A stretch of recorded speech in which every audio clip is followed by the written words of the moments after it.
bideo honen gaia feedbackena da.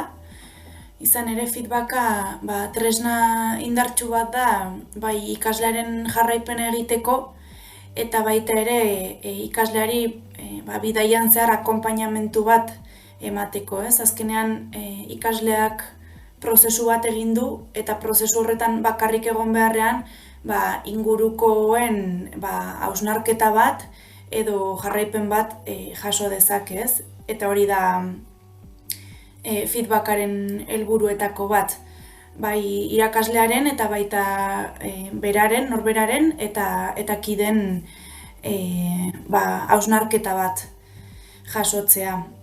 Esanguratsuak dira feedbackak prozesuan konstanteago izaten edo laguntzen diolako ikasleari eta batez ere etxetik lanean ari den ikasleari, ez? Azkenean bere bi tresna indartsuenak plataforma eta feedbacka izan daitezke. Eta ikusi dugu plataforma bakarraren aurrean hainbat interpretazio ezberdin egon daitezkela. Orduan gure feedbackak lagundu dezake ikaslea bideratzen eta aurrez zehaztu ditugun helburu horietara bidea egiten, ez? Helburu horietara iritsi ahal izateko. Horrek guri ere eskatzen digu, irakasleoi eskatzen digu prozesuan hor egotea, ez? Hau da, feedbacka ez dugu lertzen bukaerako emaitza bat, baizik eta prozesua egiten doazen bitartean ematen joaten garen hausnarketa edo gogoeta hori. Eta nik uste dut aurretik komeni dela ikaslea horietaz jakitun izatea, ez? Ze momentutan emango den feedbacka, nork emango duen, ze batzuetan irakasleak emango du, beste batzuetan taldekideek eta beste batzuetan norberak bere buruaren egingo du. Eta uste dut baita ere garrantzitsua dela guk konpromiso bat hartzea epe laburrean emateko feedback horiek, ez? Azkenean ikasleak zerbait entregatzen dutenean hurrengo zereginari heltzen diote eta suposatzen da feedback hori hemendik aurrerako hobetzeko dela. Orduan ez dauka zentzu handirik feedbackak bukaerarako uztea. Orduan ni nire partetik behintzat saiatzen naiz aste bateko epean edo feedback hori ematen, ez? Eta horre laguntzen dio ikasleari aria ez eteten eta konstanteago izaten. Gu konstante izatearekin beraiei ere laguntzen diogu konstanteago izaten. Eta batez ere etxean dauden ikasle horiekin, ez? Azkenean aurrez aurre ditugun ikasle horiekin gure eguneroko komunikazioarekin, zalantza galderekin, egunero elkarrizketak ateratzen direlako, feedback hori hor dago, ez? Egunerokoan ere. Baina etxetik ikastean garrantzitsua da feedback hori esplizituago edo egitea.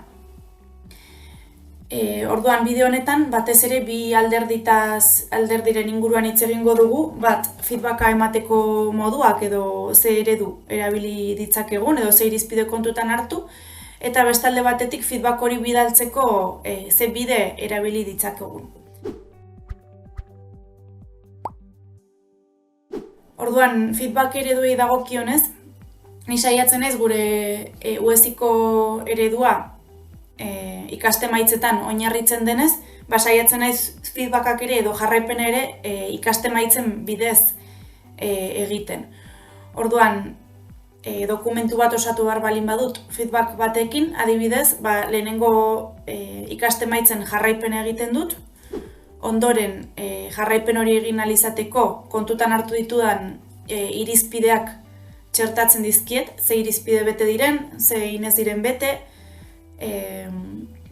zertan hobetu daiteken, eta horren inguruan ohar batzuk egiten dizkiet, eta bukatzeko baita ere ohar orokor batzuk egiten ditut. Lanaren inguruan, entregaren inguruan, igual ikaste maitza bere baitan hartzen ez dituzten hainbat alderdi balin badaude eta horiek ere aipatu ahal izateko, indarguneak zeintzuk diren hobetu daitezkeen alderdiak. Eta oharroiek emateko hainbat bide erabiltzen ditut. Batzuetan idatziz egiten dut, beste batzuetan audioa grabatu ohi dut, eta beste batzuetan bideoa. Bideoa grabatzeko ere hainbat modu, batzutan gure burua agertzen delarik, beste batzuetan pantaila handian beraiek egin duten lanari jarraipen egiteko eta ondoan gu karratu txikiago batean. Eta horretarako tresna interesgarria screencast o matik izan daiteke. Eta hori oharrak eman alizateko. Gero feedbacka egin alizateko beste estrategia batzuk ere erabili daitezke, ez? Eta izan daiteke beraiek egindako lan horren gainean oharrak txertatzen joatea, ez?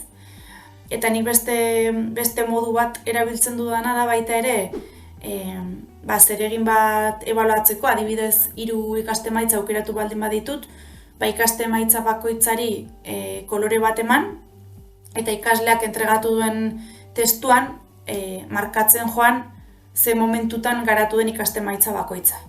Orduan, adibidez parrafo batean ikusten baldin bada kolore bat, eta kolore hori lehenengo ikaste-emaitzari lotu baldin badiogu, ikasleak badaki ikaste-emaitza hori garatzen joan dela. Aldiz, kolorerik ez baldin badageri testuan zehar, ez dago nahiko evidentzia ikaste-emaitza hori garatu dela esateko. Orduan, hori da beste modu bat baita ere.